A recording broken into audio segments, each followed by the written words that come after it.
Hi, I'm Jim Gosart. I'm Worldwide Vice President of Republicans Overseas. Yeah, and I'm John Richardson, and I'm working with Republicans overseas. John, it's well known that Americans that live abroad are double taxed.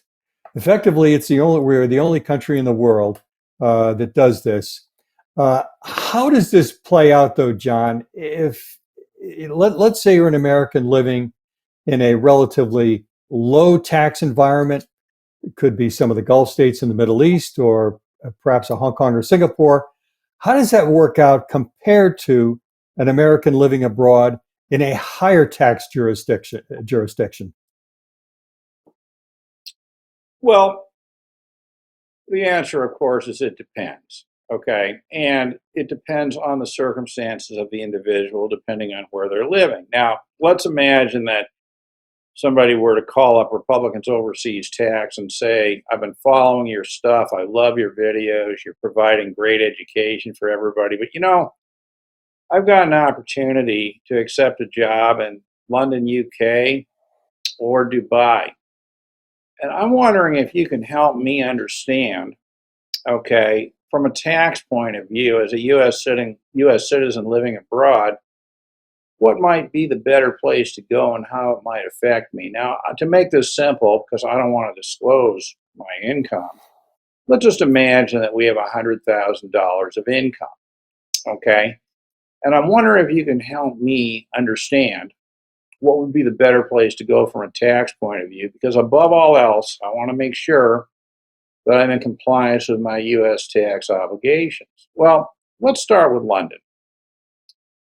I bet you that if you go to London with that $100,000 of income, okay, first of all, you're under the 120,000 foreign earned income exclusion. So you could use the foreign earned income exclusion to just exclude that.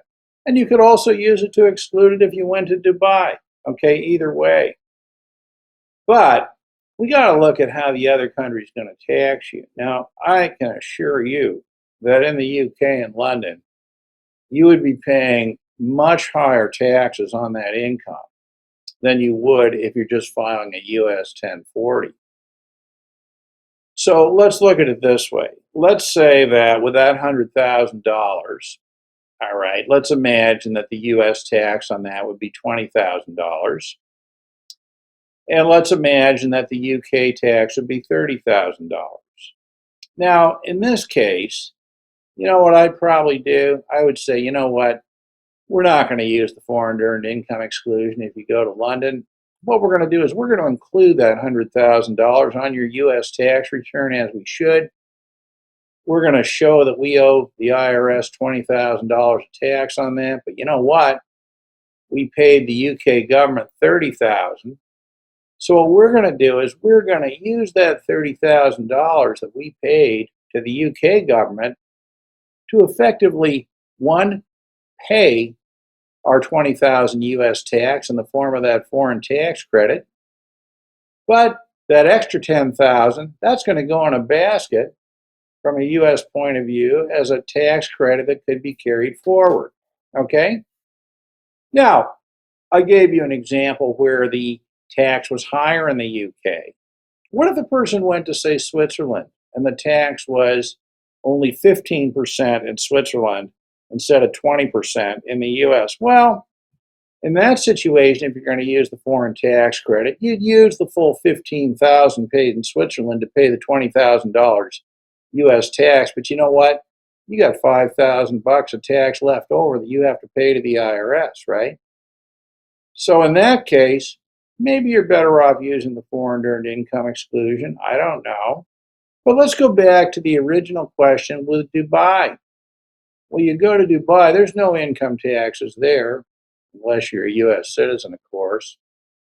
So in that case, your optimal strategy probably is to use the foreign earned income exclusion, exclude the full amount of the income, and look at that. Oh my God, your $100,000 of income sourced in Dubai is not taxable in Dubai because they don't have income taxes, and not taxable in the US because you've excluded it under the foreign earned income exclusion.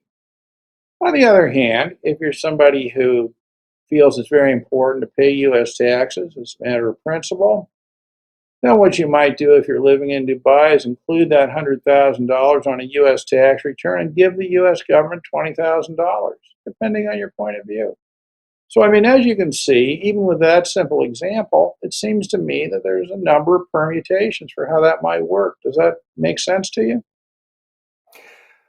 Well, I understand what you're saying. The other question, though, is does it make sense? Well, does it make sense? Do you think that U.S. citizens who don't live in the United States should be subject to U.S. taxation? No, I think the complexity of what you described, John, is just another reason why the only solution here, why should U.S. citizens be the only citizens of any country in the world that has to go through these kind of gymnastics to pay the tax that's owed in the local jurisdiction in which they earned in which they earned it? And the only solution, John, is, as we've been saying all along, is to get rid of citizenship-based taxation like the rest of the world does. This is not a crazy idea. It's what virtually every other country in the world does, with the exception of a couple of authoritarian regimes.